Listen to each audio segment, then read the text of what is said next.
Hey everybody, this is Chelsea Schaefer and this is the Short Score NFR edition.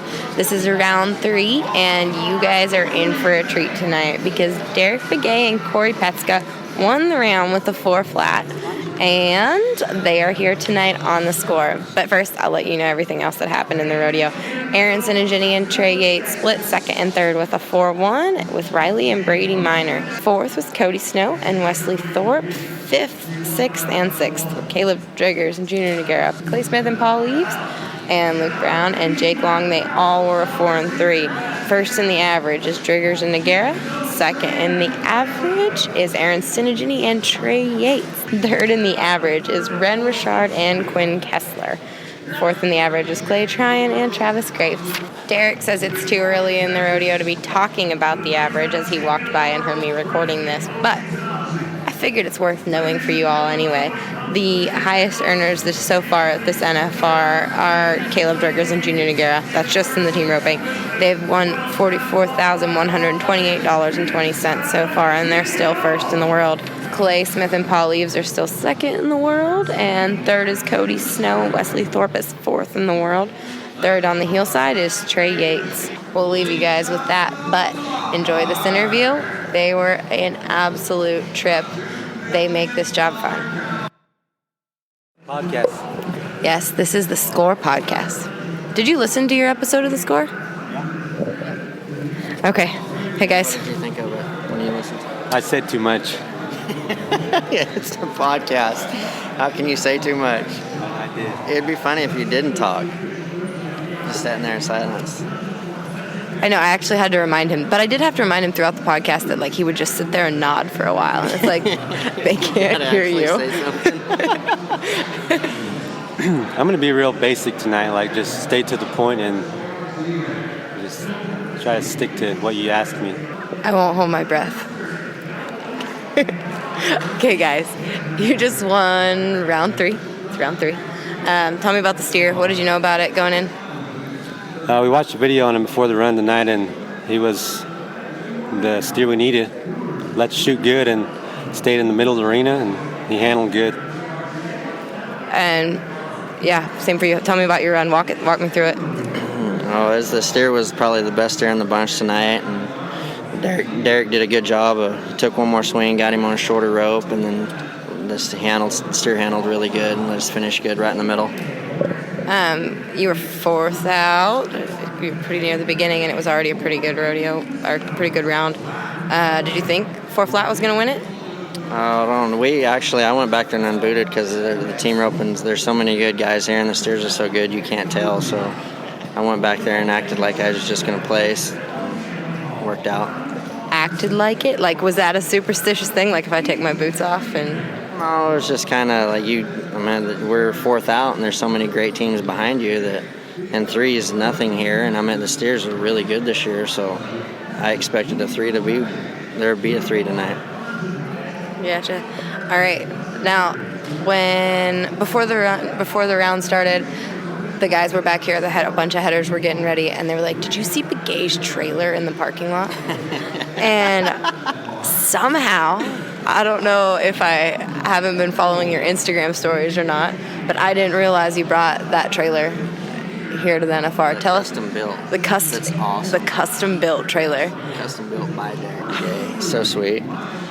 Derrick, do you want to tell us about your trailer? Yeah, it's kind of a pride deal. I spent me a couple of years building that trailer, and the way I wanted it, it's a little cowboy trailer I use around the house, and I figured, you know what, there ain't no better place to take something that I built myself to no bigger stage that I'm going to, so I hooked it up. How many trips to the scrapyard and how much money in scrap or in metal is in that trailer? All the metal on that trailer is brand new. There ain't nothing from the scrap. And I got about $7,000 in it with axles and latches and all that stuff. So I put a lot of money into it. Yeah. He's got about $100,000 in time. Yeah, that's probably what costs more nowadays is time. Time is money now. Did you finish it when you weren't rodeoing this year? Like when you thought, or did you finish it before this year? It's actually not quite done yet. It don't have a VIN number. It don't have all that stuff yet. Some of the latches still need to be done, and I took a license plate off another stock trailer and put it on that one to come here just in case. Let's hope there are no Nevada or Highway Arizona Patrol are gonna follow you home out of here now. state troopers. If you guys listen to this podcast, He's just kidding. not serious. Cory, how many times did you ask this guy to rope this year, or in general, and then maybe just this year? I had to ask him twice this summer when we first started. I kept telling him, let's just go to a few rodeos where we could get into the buildings next year. And it took me 2 phone calls to convince him to go for a little while. It took me about 8 phone calls to get him to come to Wisconsin for 2 rodeos. It took more calls to get him to go to them 2 rodeos than it did to get him to actually come out and rodeo. But it was fun. I think we both enjoyed it. Yeah. Derrick, the last time you were on the podcast was right before you were heading to Wisconsin, and you had said at that point, I don't know if it was in your head that you were going to go rodeo and you just weren't telling me or what, but you had said you were just going to go to those couple rodeos in Wisconsin. A, what did you think of rodeoing in the Great Lakes circuit? And B, did you have it in your head that you were going to then go out on the trail after that? This year definitely was not planned, and I always wanted to go to Wisconsin at one time or another, and this year was probably my only chance, and that's probably the last time I'll go. So, but I didn't have no intentions of what we were getting ourselves into, not at all. I mean, I thought we were going to go to some rodeos and do what we were going to do and come home. That was all I thought it was going to be. What would you be doing right now if he hadn't bugged you about coming and rodeoing? I'd probably still be here. Sin and Jenny and Rogers, they all kind of seemed like made it they haven't made it. Rogers made it last year, and I came here and watched him a few rounds.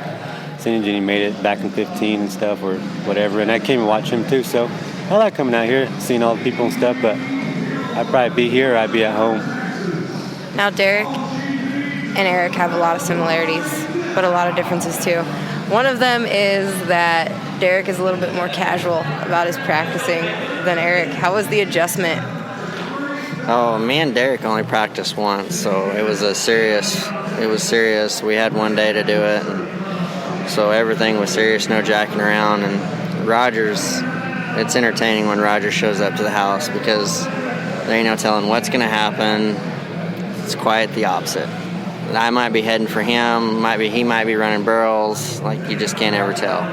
Does he run barrels? There's some videos of that out there. Out there? Yeah. I haven't seen them. Does he run barrels, this one? I have not seen that. Derrick, do you run barrels? No, run barrels. You own some barrel horses, though, don't you? Yeah, it's the hardest. This is hardest sport in rodeo, I think, other than team roping. All right, guys. Well, you said I was going to keep you forever. It was 6 minutes and 47 seconds. That's a long time to get me to talk. Him, not so much. I'm surprised it's stopping. We were talking about that. I've heard it in multiple interviews that people have said you're the quietest man in rodeo. How do you feel about that extreme misconception? I don't know. I get to talking quite a bit. People I know, and it depends on the subject and stuff. I like to debate quite a bit and stuff, so I like to keep quiet when I need to too. Okay, thanks guys. That's a wrap.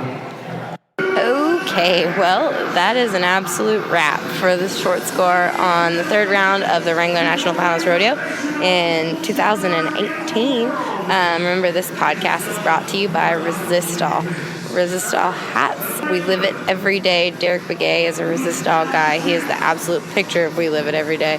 Mr. John Wayne. Check out the story about his pickup horse, by the way, on teamropingjournal.com. It's pretty freaking neat, and it seems like a lot of you like it already. So if you haven't read it, check out teamropingjournal.com. And I am looking forward to talking to the round 4 winners tomorrow night. I hope you all tune in anytime. You can stream it anytime. Leave us a review. SoundCloud, iTunes, and Stitcher. Get us a message on Instagram and Facebook. Let me know what you think of this podcast. Thanks, everybody.